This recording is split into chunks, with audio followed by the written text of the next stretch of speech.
Okay, well, thank you everybody for joining us today for our Landscape Success Program. Today's class is Shade Gardening Ideas and Tips. I'm Rochelle Levan, the Landscape Success Program Chair with the Fort Bend County Master Gardeners. Our online program was created by the Texas A&M AgriLife Extension Service in Fort Bend County, along with the Fort Bend County Master Gardeners to help you create and maintain beautiful home landscapes. All registrants will receive a follow-up email with a recording of the class, as well as all links to websites or resources our presenter may refer to. A QR code will also be included in the follow-up email, as well as at the end of our presentation. Please be sure to fill out the survey, as we do use the feedback to prepare and improve our future classes. If you have any questions during the class, please enter them in the group chat. Questions will be answered either during the presentation or at the end of the class. If there are any disruptions in the group chat, we will remove that person and proceed to delete any inappropriate comments, so please bear with us if that does happen. Today, I have the pleasure of welcoming our presenter, Suma Mudon. Suma is a passionate gardener. She moved from the East Coast and became a master gardener to learn about Southern gardening. She decided to quit her law practice to pursue her passions. Suma has been a master gardener for over 10 years, and she has advanced training in Texas superstar plants. Her passion also led her to become a garden designer, and she loves to find unique and native plants for her clients. Her other hobbies include world travel, sharing and educating about essential oils for health, teaching yoga for specific ailments, and pursuing all things beautiful for wellness. She believes in the adage, self-care is the best healthcare. So Suma, the stage is yours. Thank you so much, Rochelle, for your introduction. And thank you all for joining us on this nice, balmy afternoon. Um, I'm sure like several of you have attended these talks in the past, and maybe some of you have also heard me before. Before we start our program today, I just wanted to give you a caveat. I just returned from a long trip, like she mentioned, world travel. We went to Switzerland. We traveled by train. It was fantastic. But I also brought back cold and cough with me. So if I am hoping that this will go through without any hiccups. So if that happens, I apologize in advance. So um, Rachel mentioned that I have moved from East Coast, and of course, I over the last 12 years, I've been a master gardener, and I've learned a lot. I keep learning because it's a never-ending field, and we all make mistakes. We all kill plants, and we still don't give up. We keep bringing new plants, and we keep learning. So it's a continuous process. And this is a great time to talk about shade and how or what we can do in the shade around us in our gardens, in the front yard, backyard, or wherever. Um, I gave this presentation a few times in the past and I changed it over the time. And this morning I was thinking about something quite different, which I will talk about during the talk. And like Rachel mentioned, you can, if you have questions, you can put them in the chat, and every so often she will run them by me. And at the end of the class, if there is time, you can unmute yourself and ask more questions. If we don't know the answers, we'll refer you to the helpline at Master Gardeners. That's your free resource, which you should use as much as possible to solve your garden problems. So that is always there. So let's see what we can do and how we can actually make this shade work for us. So this is as many of you might have attended some of these things in the past, you might be already aware of it. This is an initiative of Texas A&M AgriLife Extension. So we have the benefit of that 180 years of research behind us, and they keep continuing to do plant trials. So there's always new information.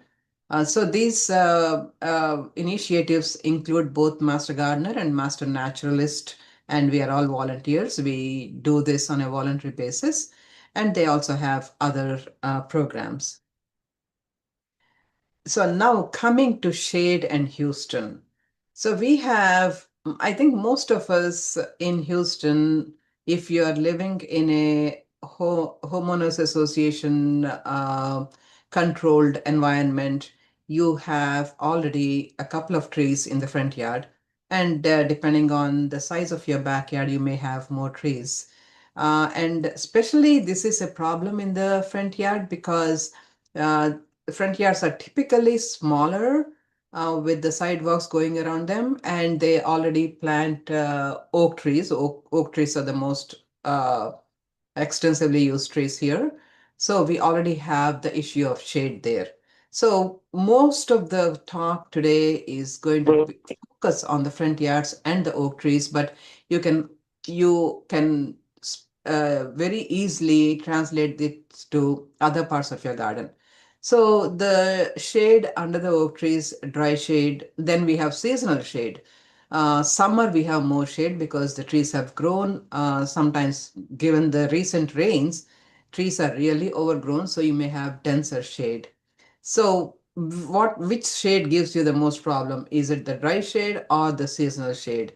So there are various ways to handle both types of this. So this is a very dense shade. You can see this property is backing to probably a slightly like forest-like area, so there is a lot of shade.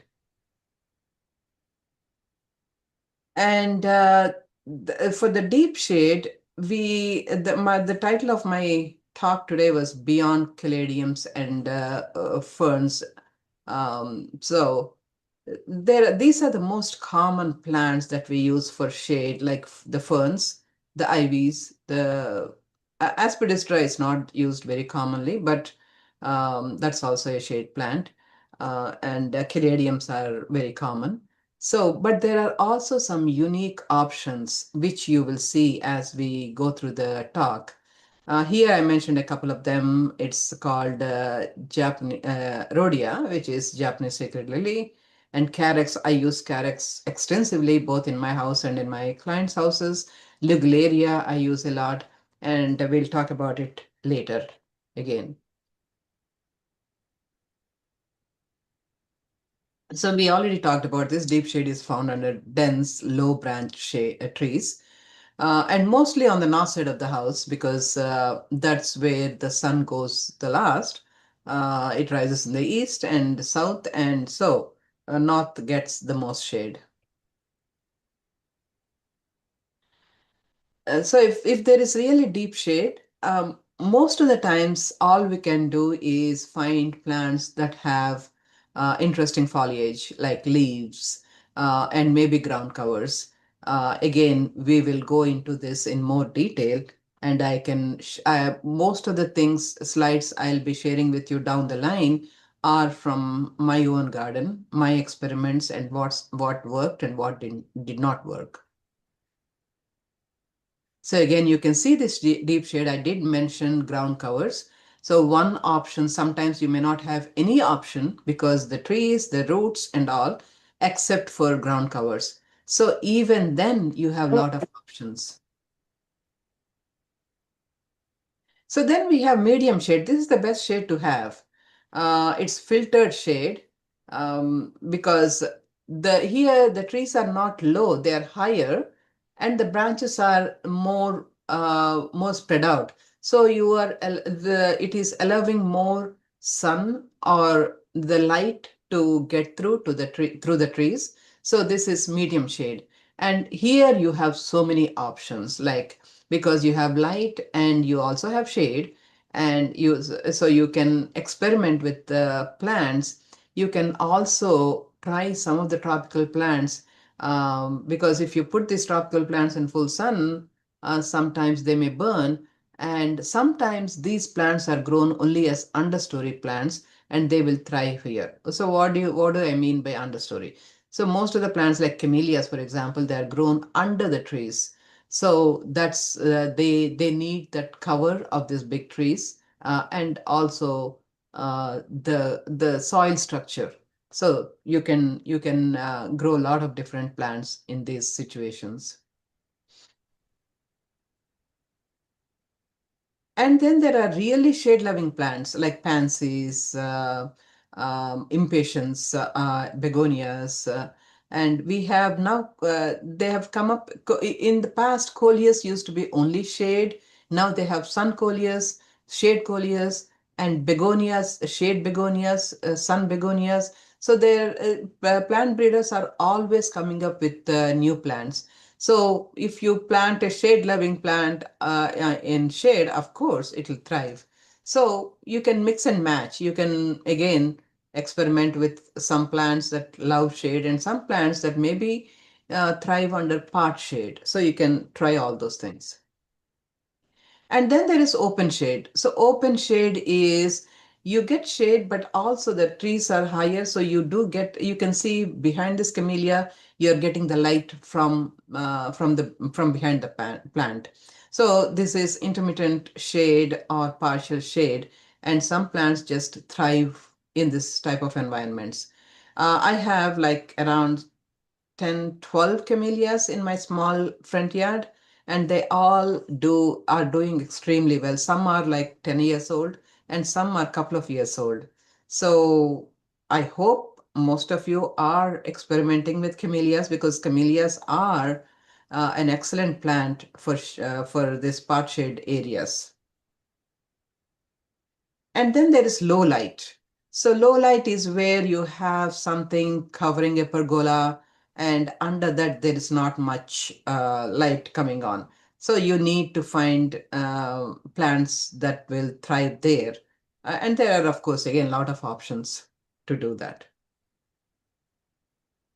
And then there is filtered sun. So there are so many so many variations in this shade, like so many gradations. So we need to see which plants like these various grades of shade or sun.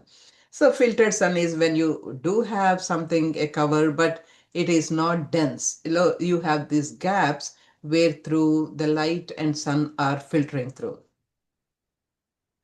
And then there is open shade in the sense that it may have morning sun and afternoon shade.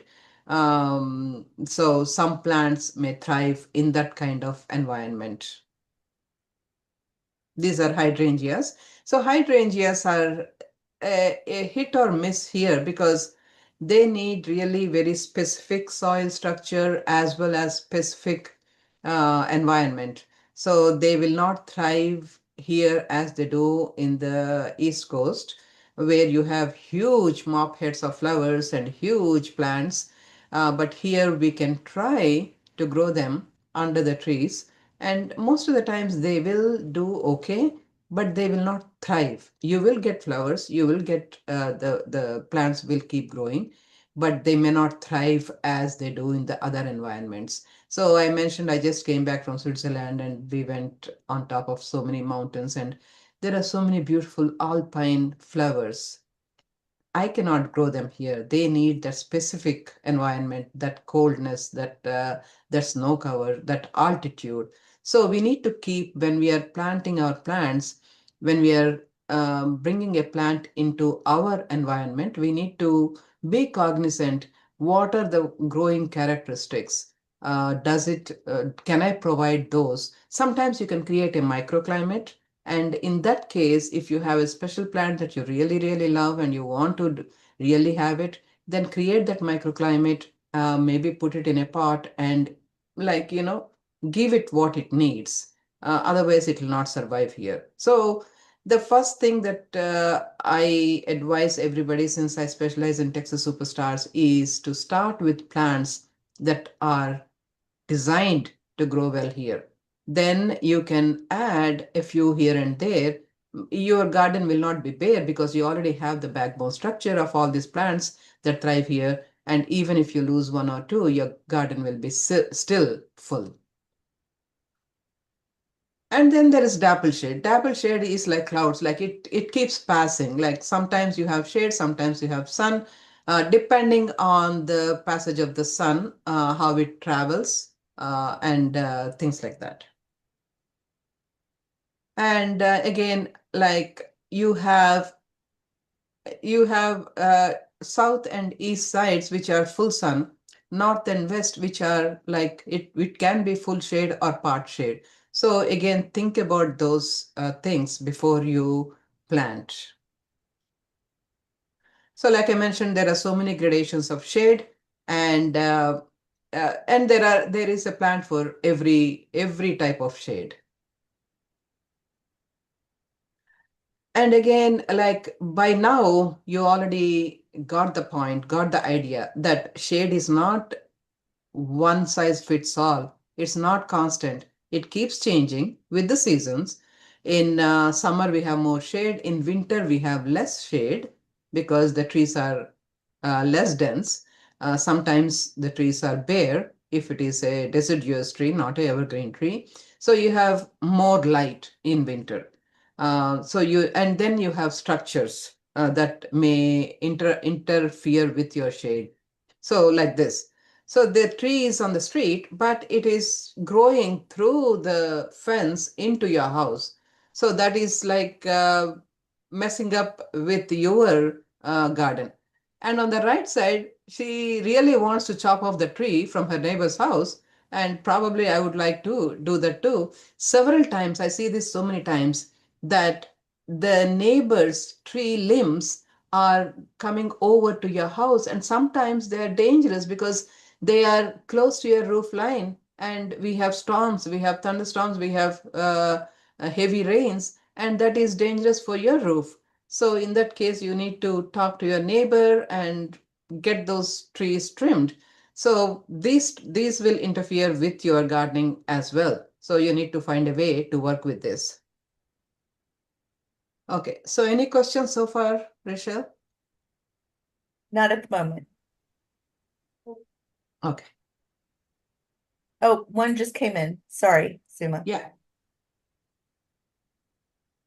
Okay, so someone says, hold on.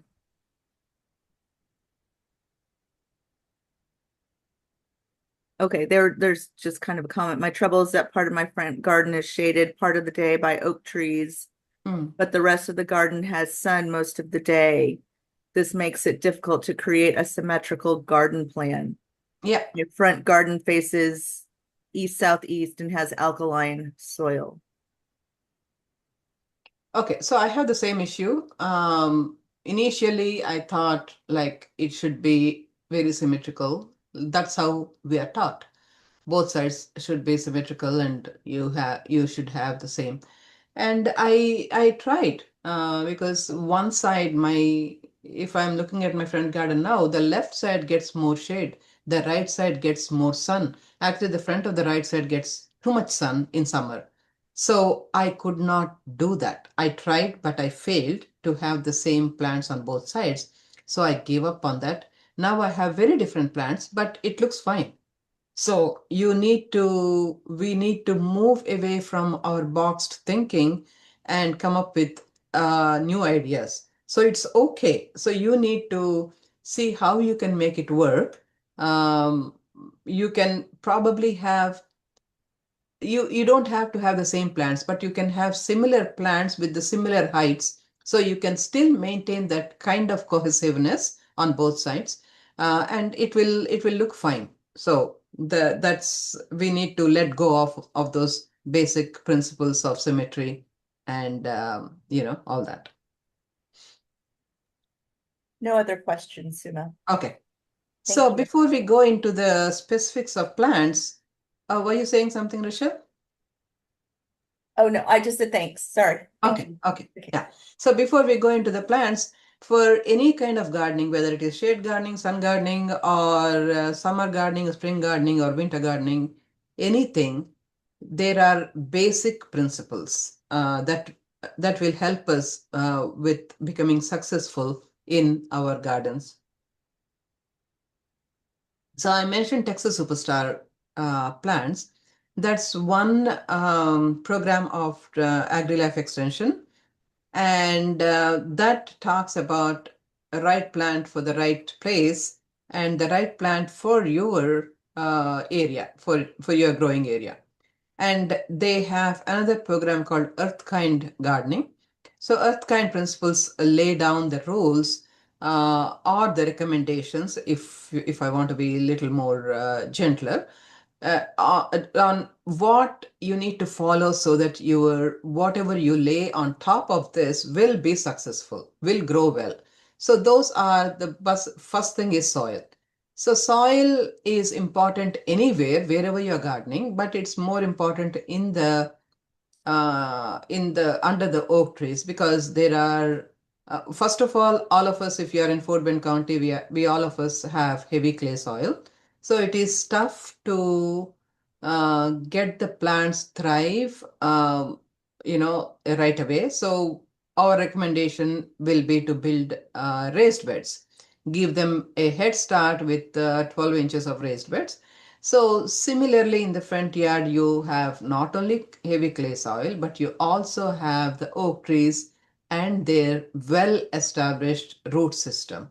So again, the recommendation would be to add raised beds in the front. So this will do a few things. And most of the plants we plant are shallow roots. They are not deep roots like the trees. So they will be fine with this 10, 12 inches of soil that we are adding. So soil preparation is one of the first things you need to think of when you're doing the shade gardening. And it is also important when you're when you're building your raised beds, also make sure that you're not smothering the roots too much. These oak trees are very resilient and you really can't do much harm to them. So it's okay to build raised beds and make sure that the soil is porous. Since we have heavy clay soil, maybe you can add some sand before you lay down the beds. And water. So irrigation is very important, whether you do it by hand or you have a built-in system, sprinkler system, or a drip irrigation, whichever way you're going. It is very important. And especially with the tree root system, the soil gets dry faster. So make sure that you have the irrigation system established before you plant the plants. Um, if the area is small, maybe it's good to have soaker hoses. Most of the times it's good to have soaker hoses because they give water directly to the roots without spraying too much on the leaves. I will tell you why it's a problem in a minute. But you see what works for you. And if you have already gotten into a house which has an established sprinkler system, that's fine. And since there's no direct sun, make sure that you're not overwatering your plants. And I mentioned about watering the leaves. I think it's coming down somewhere during this talk. But since Houston is hot and humid, we also get fungus for the leaves. So that's why having a drip system or soaker hoses works better. And compost and mulch, of course, it is a given that with along with the soil, add some compost so it will build the soil health. Your garden is only as healthy as your soil is. When people say that, oh, I lost everything in my garden, there are two things that come to mind right away. How is your soil? And did you pick the right plants? So, if you follow the basic rules of this gardening, you will really are halfway there already. So you don't have to struggle. You're not working against the system, you're working with the system. So make sure that you have good compost, and once you are done with planting, you can add mulch, which will reduce your watering. So you don't have to water that much because the mulch retains the moisture. And mulch, there are a lot of options, but my recommendation would be native hardwood mulch, the first recommendation.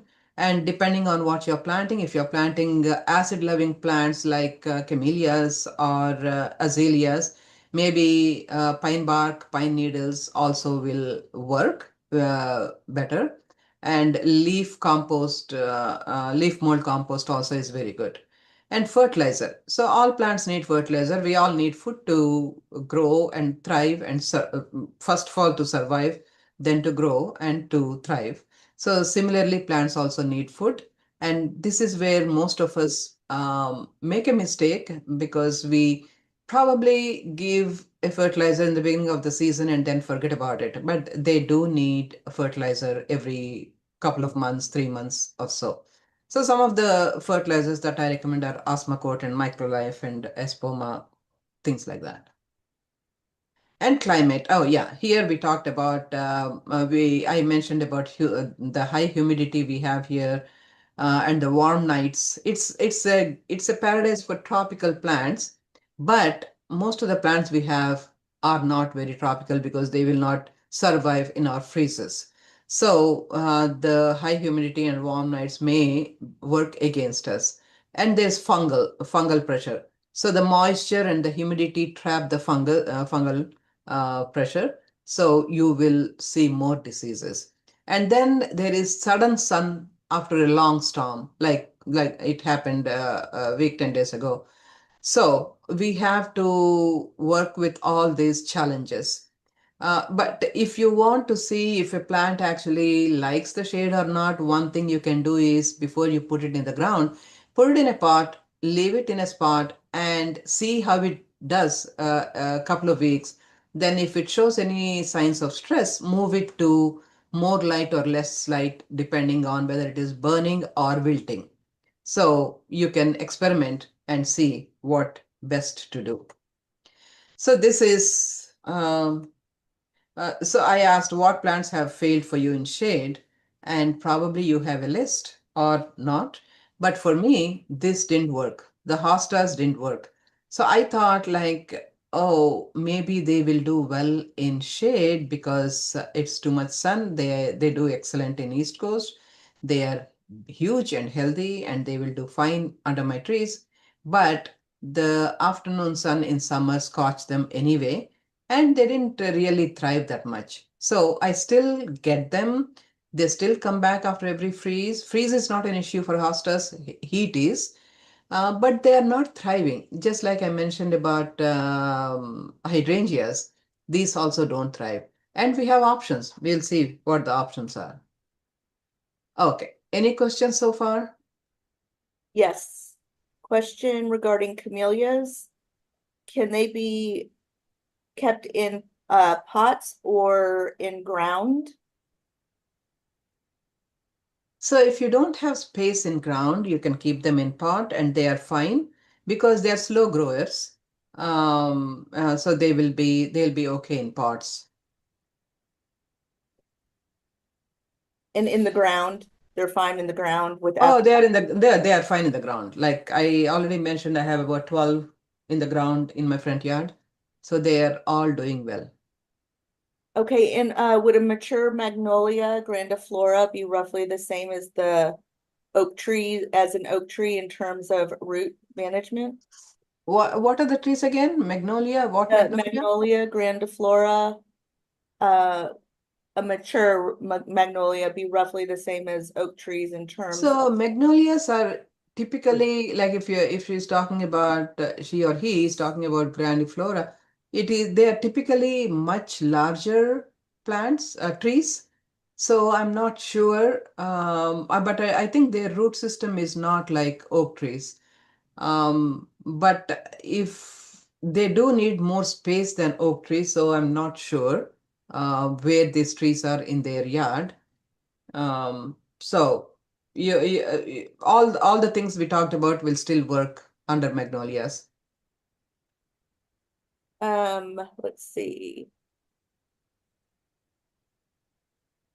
The uh the magnolia, she is struggling to grow anything other than grasses underneath it. Any advice on managing an understory style garden underneath a magnolia? Yeah, we'll talk about it. The rest of the presentation is all about it. So if she can hold on. Okay, and what about hydrangeas in pots? Yeah, you can, whether it is pot or ground, it is the same issue here. I already mentioned all the issues we have with hydrangeas. In the pot, maybe you can create a little bit more microclimate, but I don't think it's any different. And just to add, oak leaf hydrangeas Yeah, do oak leaf hydrangeas are the only much ones better. that will grow well here. Right. Yeah, And I have mine in the full sun. yeah, okay. I have mine in front yard in the pot shade, but they will do well. The other question, I have mulch under the oak tree. Should I remove the mulch before making a raised bed? Can I use light root seasonal plants and sow them directly, making holes just under the mulch? No, I don't understand the question. Okay, so they have mulch under their oak tree. Yeah. Should they remove the mulch and raise it up higher, or can you just sow them directly, making holes just under the mulch? So it depends on a lot of factors. One, how high is the bed right now? If it is just the mulch is just on top of the trees, you may not have any soil for the plants to root into. So you need to see what is there, what's the situation there. And that is it. Thank you, Suma. Okay. Yeah, sure. So, experiment with color, we'll talk more about it. But, especially in winter, in December, January, February, when it is still like we are still fighting the freezes and all those things. That's the time when we start rolling over the catalogs and gardening books and start dreaming about, okay, I'm going to do this, I'm going to do that, and things like that. But unfortunately, most of these catalogs are not for southern gardens. They are for eastern and the cold or California. So there are very few that are done for southern gardens.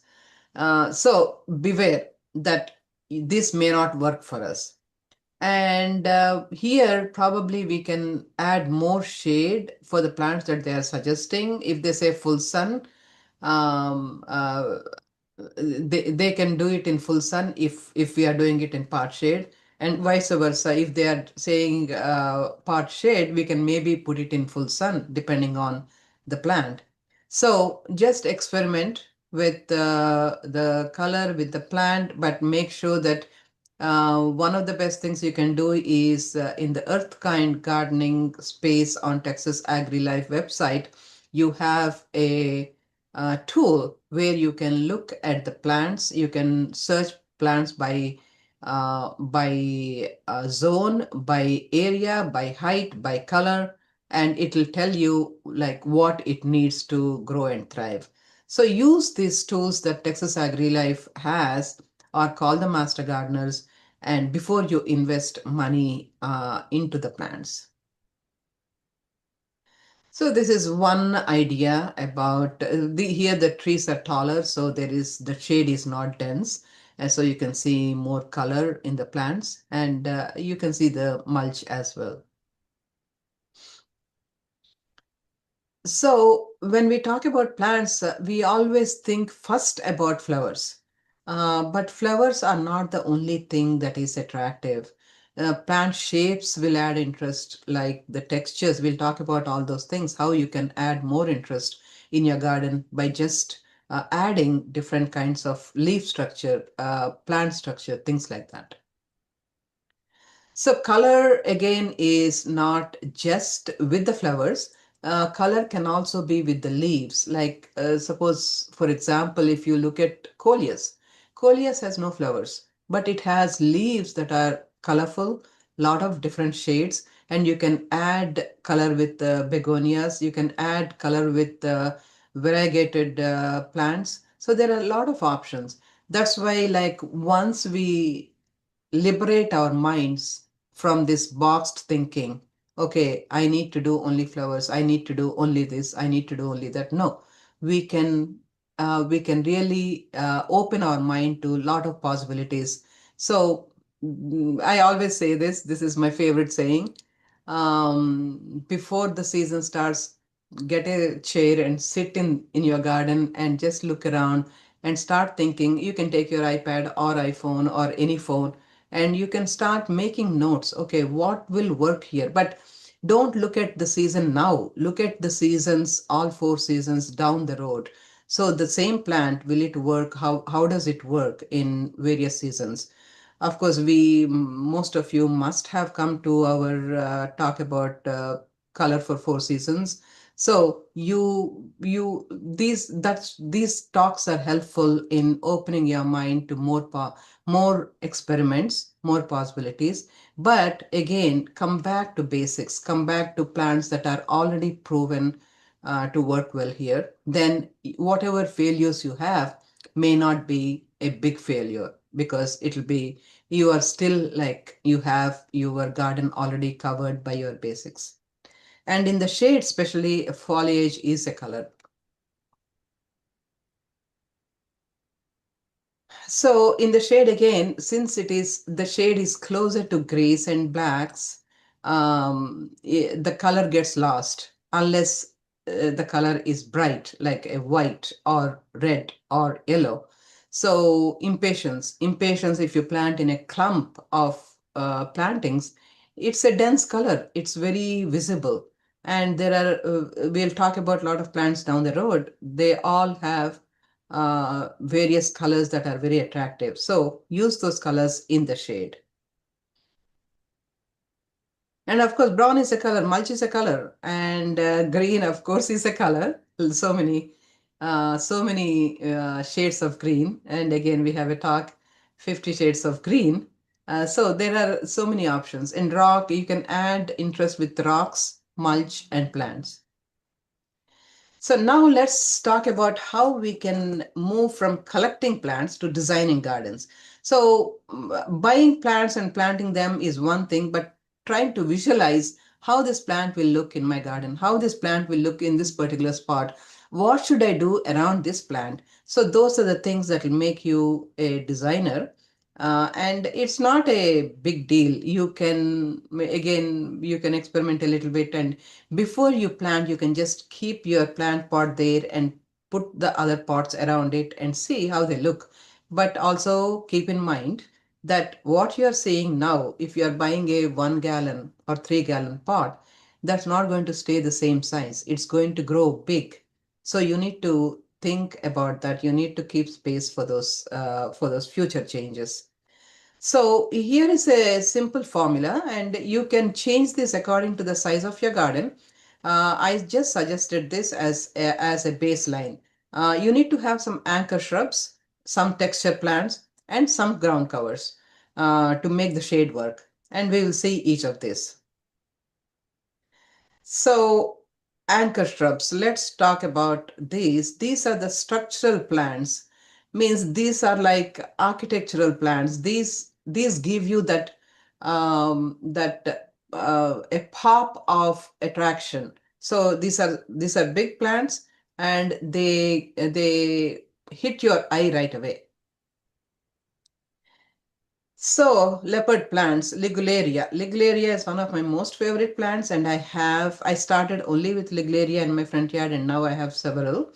So the first one is the smooth leaf. The big one is also called tractor seed because it looks like a tractor seed. And the leaves are glossy and big. And the one of the most unusual and interesting fact of this plant is it's not only architectural, it also blooms in winter. So it starts blooming in like late November or December, and then it continues to bloom through January, February if we are not hit by these freezes. So the blooms are nice and tall with a nice bunch of yellow blooms, and they're also very fragrant, and bees love them. So there's nothing not to love about Ligularia, and they definitely need part shade. They will wilt in sun, and they will do fine under trees. And now a lot of builders are putting them in the common areas under the trees on the side of the roads, which I really appreciate. So you can put them in the front of the beds or near walkways and around water features. If you have a water feature, you can plant it around it, and it really pops that water feature. It makes it glow.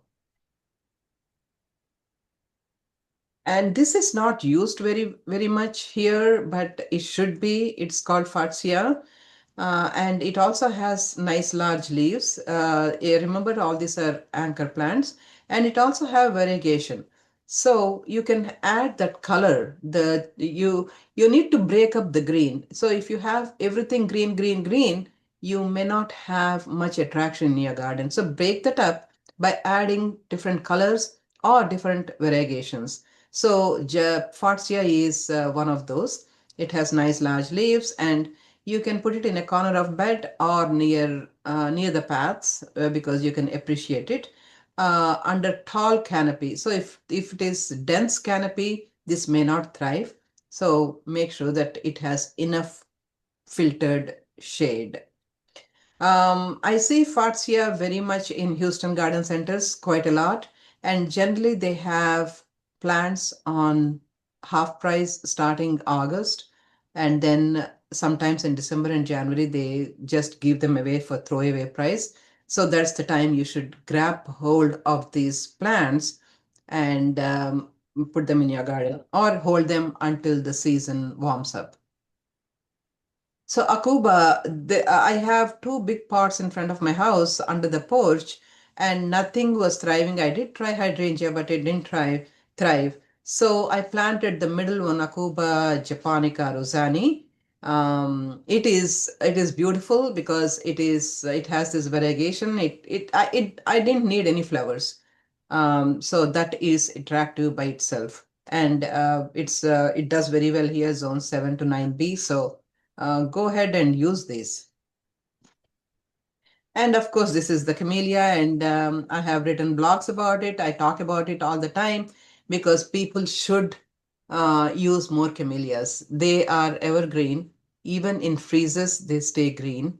And if the freeze is light, they do retain their buds and they do bloom.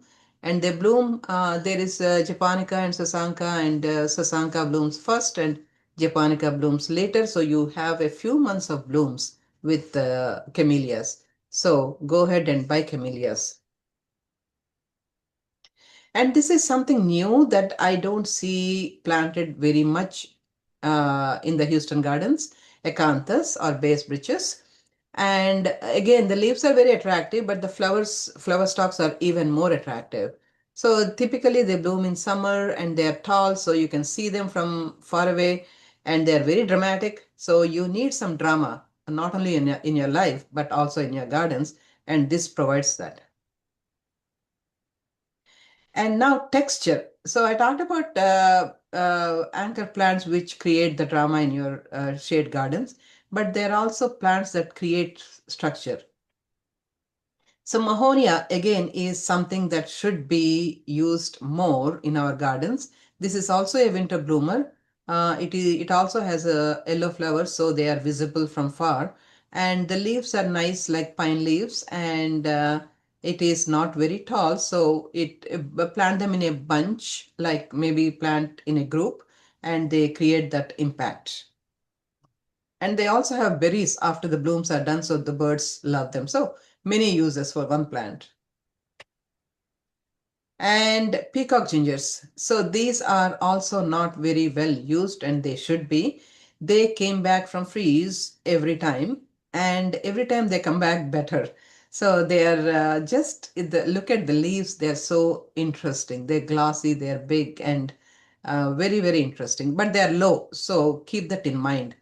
Put them to the front of the bed or where they are visible. And hardy calathea. So calathea is usually sold as a house plant in most of the places, nurseries or HEB, things like that. But there are also hardy calatheas, which I have in my garden. And you may have to go to some specialized nurseries to find these, like maybe Cornelius or maybe Buchanan's or something like that, or mail order. I don't know, but I got them from a grower here, so that's wholesale, so these not available for retail. And these also create the texture. And you can create structure with ferns. There are so many different ferns. So sometimes people think that ferns are very invasive. They are depending on the variety. So do your research. I cannot talk about ferns here, only ferns, because I have much more to talk about. But ferns also create a lot of interest. You can put them in pots, you can hang them, or you can just plant them in the ground. And texture, one more plant that is not used, and sometimes this is used only in ponds. But you can use it as a standalone plant. And here is an idea: put it in a colorful pot, and look how it's creating an impact. So it's very easy, and you don't even have to water. Just make sure that you put a mosquito dunk in it, so there are the mosquitoes are not being bred there. Okay, so before we talk about ground covers, any questions? No questions yet. Okay, so ground covers. Somebody asked, like, under the oak trees I have mulch, what can I do? So if you don't want to plant any, if you don't want to make structural changes too much, then ground covers are your answers. And this ground cover, it is it is so prolific in my garden. In anybody's garden it'll be. So that's why I call it love you or love you not. So you love it when it starts in spring, because the color is nice and deep. I'm talking about the one in the bottom. And as summer come, both of them, there are so many varieties in inch plant. So all of them look brown. They have more brown leaves than good leaves in summer. So it is easy to hate them, but they spread so easily, so nicely. So they have a better place in shade than in sun. And they love the humidity, they like the indirect sun, and you can create a nice ground cover. But a caution, here we do get snakes, so the snakes may hide, so you may not find them easily if you are going to walk through this, so be careful. But yeah, it's a easy plant. And you just break a stem and it'll grow. So this is we went to Mexico. We went to Guadalajara, and we went to a place called Tequila. Actually, there's a place called Tequila, and I was completely enamored by the way they use this ground cover. They have this huge palm trees, and they use this ground cover all over. It was so beautiful because it was such dense shade. The leaves are still glossy, and of course, I'm sure they're paying very handsomely to somebody to maintain this.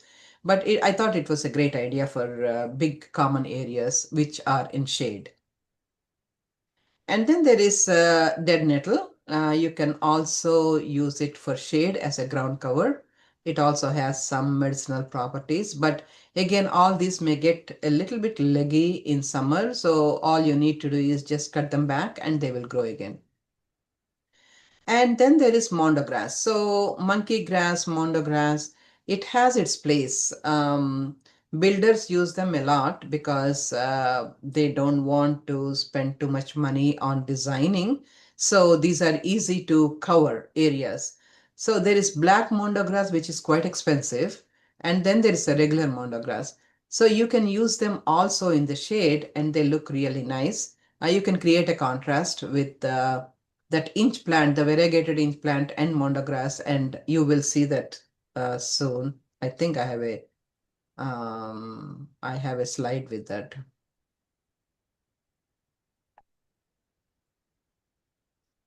So here they planted mondograss again around the tree. So if you plant the same thing in sun, you will see more brown tips. And also if you plant it against the grass, the lawnmowers keep hitting them. So you just think about those things before you do that. And on the right side, they planted around a small tree, the black mondograss, and it looks nice. So take all these ideas and make them your own. And now we talk about color.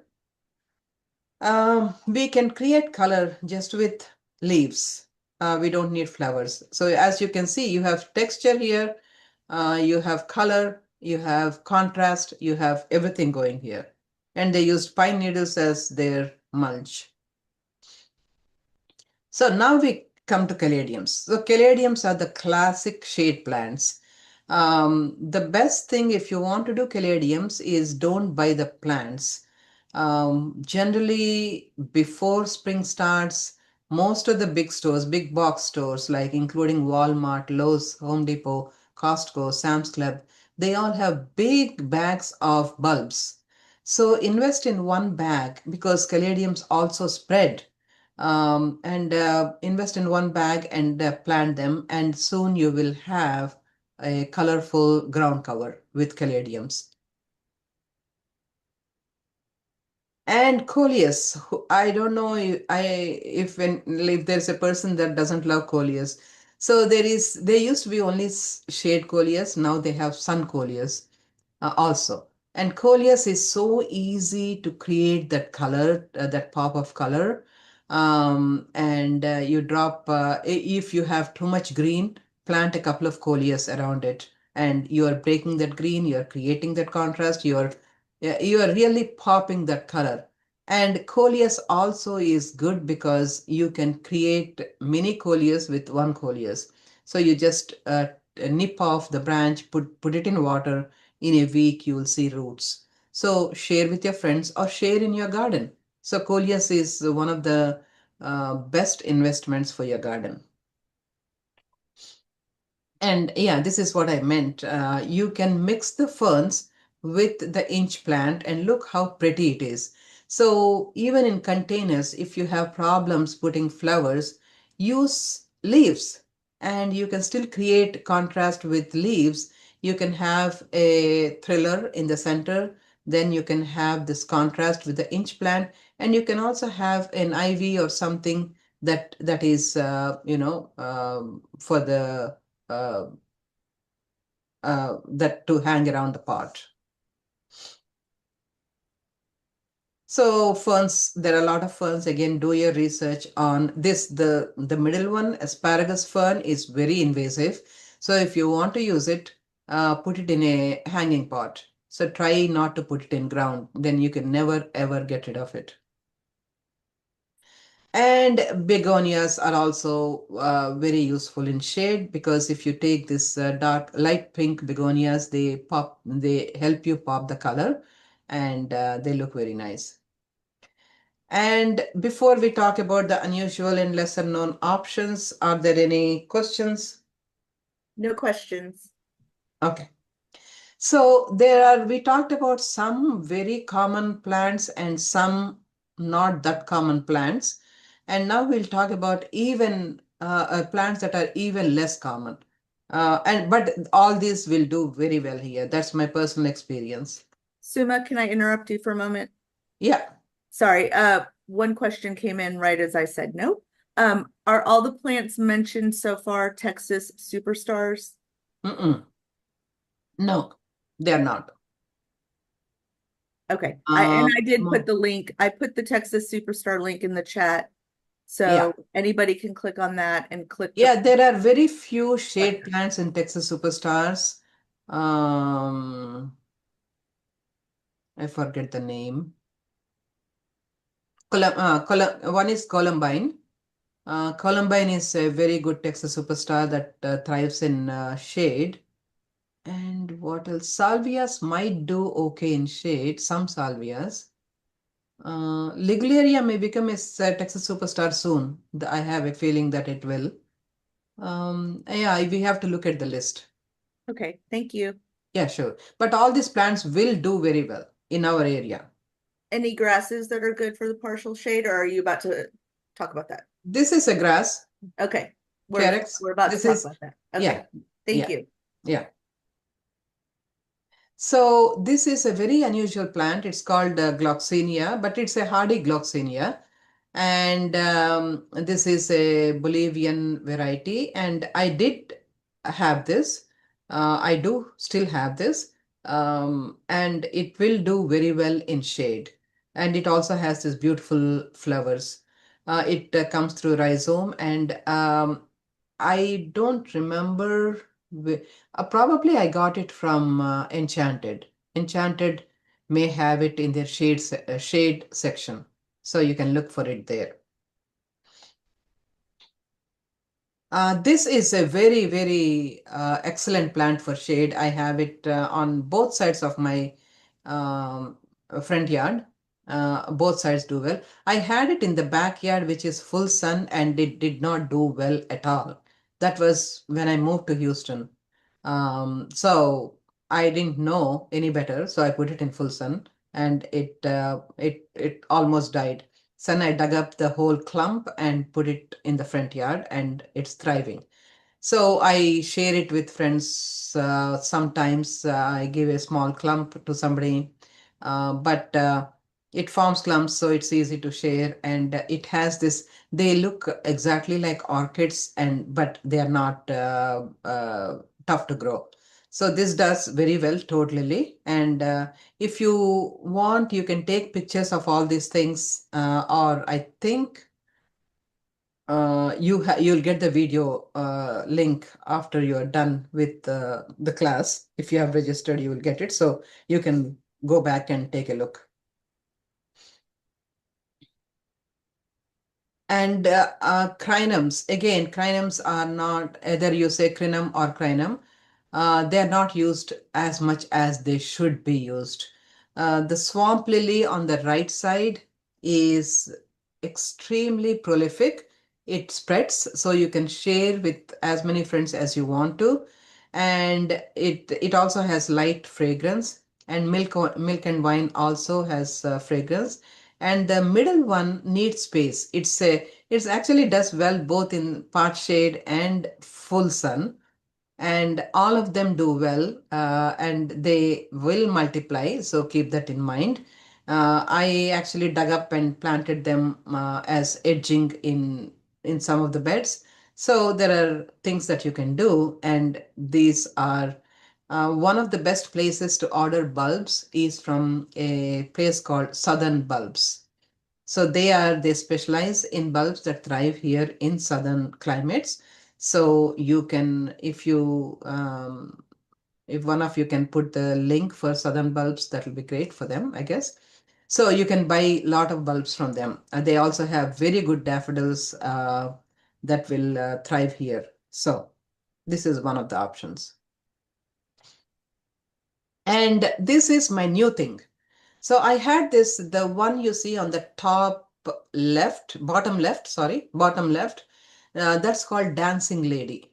I have had it for, I think, probably 10 years now. And it comes in both pink and yellow, and look how unusual it is.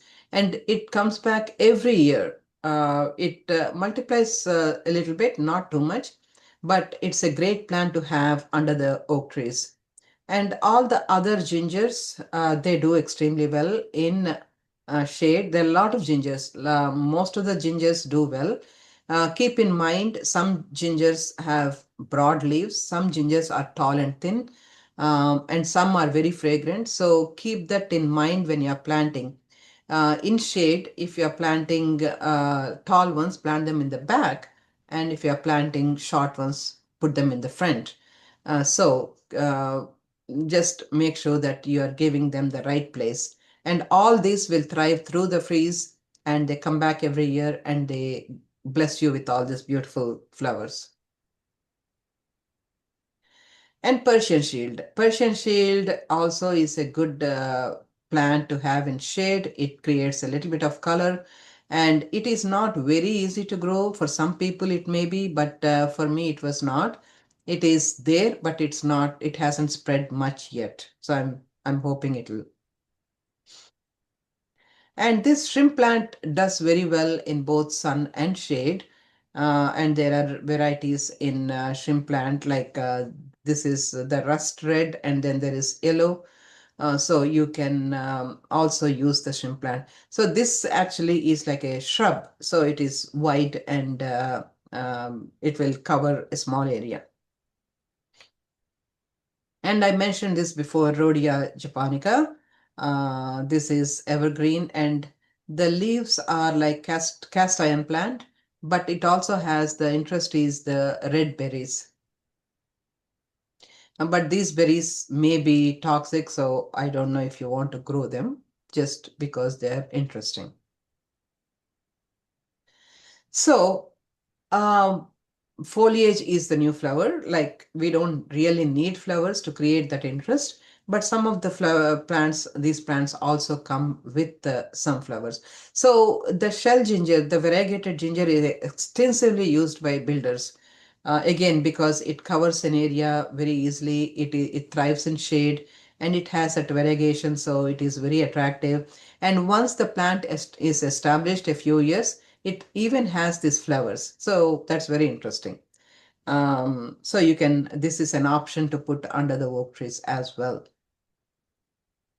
Okay, do take a picture of this slide because this gives you a list of the plants I talked about. Some of the, I think most of the plants, I will keep this slide for a few more, maybe a minute or so, and you can take a picture and see if any of these have a place in your garden.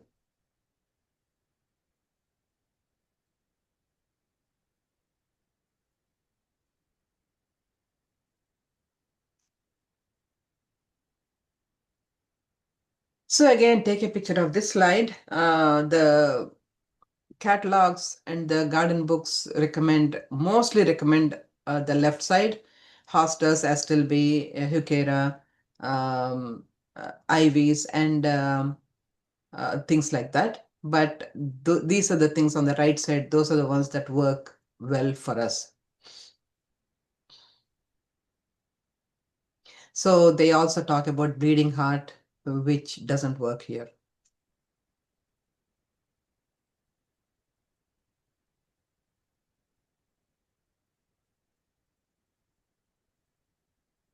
So if everything fails, do this. Create interest with pots, rocks, fountains. This is my front yard, one part of the front yard. So as you can see, I have a shrimp plant, I have the dancing lady there, and Thai sisters, and begonia, hardy begonia, fern, and what else? I think, yeah. So you can create interest with pots, fountains, rocks, stones, and statues. You can see in the next slide. I did this in the front yard. I bought two Japanese maples from Costco last year or the year before, because since I moved from East Coast, I still am hung up on a few things like the maples. And peonies, I decided I can't grow. So maples, I'm trying in shade. So these are under the oak trees. This year, both of them have come back and they still have leaves. So I'm hoping that they will turn the color once the weather cools down. So you can do things like that if nothing else grows. And that's about it. It kind of concludes my talk about shade gardening. But before I let you go, I want to also mention, I said this in the beginning of my talk, that I didn't think about it before. So it suddenly occurred to me, like I'm going to experiment about this and I will post it down the line in our public Facebook group, which is Fort Bend Master Gardeners. One thing we might be able to do in shade is also grow greens. Like I'm thinking maybe I'll do some of the greens like coriander in the shade, because generally, like as soon as the sun comes out, the coriander bolts. Maybe bok choy, or maybe something like that. So maybe you can put a pot of greens in the front yard if the HOA doesn't flip. So maybe you can experiment with that. I will do that and let you know. Thank you. And this is the QR code. We do need to hear from you, because if you have something specific in mind, and if you would love to hear about subjects, topics that we haven't talked about, this is your opportunity. So tell us how we are doing. Tell us like what you want us to talk about, and what you liked most, what you were like lukewarm about. And if you give us this feedback, that will help us in designing the talks for next year. Otherwise, you'll be hearing the same old topics, the same old speakers like me. So do make your voice heard. Thank you so much for coming today. And if you have questions, you can put it in the chat or you can ask them. Thank you, Suma. Would you like people to be able to unmute and ask a question? Sure, if you don't have anything in the chat, they can ask. Okay, if anybody would like to. All right, trying to let people unmute. Give me a moment. Oh, Okay. sorry, Susan. As soon as we get that set up where you Okay, can unmute. Okay, if anyone has a question for Suma, feel free to unmute and ask. Very quickly, let me just interject. We do not send the PowerPoint presentation in the email after the class. If you've registered for the class, we will only send a link to the video, this video that we're recording, and also any links that we have that Suma has mentioned will also be in the email. So only the link to this presentation and links to any outside websites that she's mentioned. Okay, feel free to ask any questions.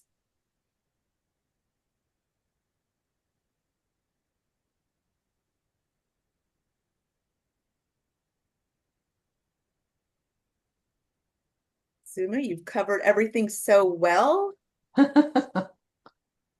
lots of thank yous in the chat. Everyone's saying great presentation, Suma. I have Okay, a question. okay. Thank you. Go ahead, This is Donna. Donna Gonzalez from Nueces County. I found that Wadelia, which some people feel like is like a weed, uh, does well under my oak trees. It has a little yellow flowers. Yeah. So Videlia does extremely well, and builders again, contractors use it a lot for covering the common areas. It also has flowers. You are right. If you have a place, it's again, if there is a place where you can't grow anything else, Videlia is a great option because it thrives. But also keep in mind that it also spreads very vigorously.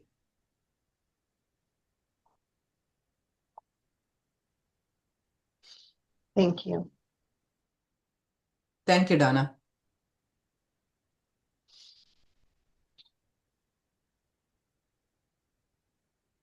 Okay, well, thank you everybody for coming to our class today. We will have our last class for 2026 on Friday, August 21st, and it will be the fall landscape maintenance. So that's a great class. We have added that class because of our, shall we say, harsher winters that we've been experiencing. So we'll go over how to protect your plants and what you can do to prepare for fall and winter in our Texas Zone 9B landscapes. So again, if you can please fill out this brief survey. We will be actually starting to create and plan our classes for 2027 in the next 2 months. So please fill it out if you have any additional classes or information that you would like for us to cover. And we will definitely see that as we begin planning. And Suma, thank you again for presenting. This was an excellent presentation. Thank you. And we hope to see you next month for our last class. Have a great weekend and hope to see you next month. Thanks, everyone. Thank you, Susan.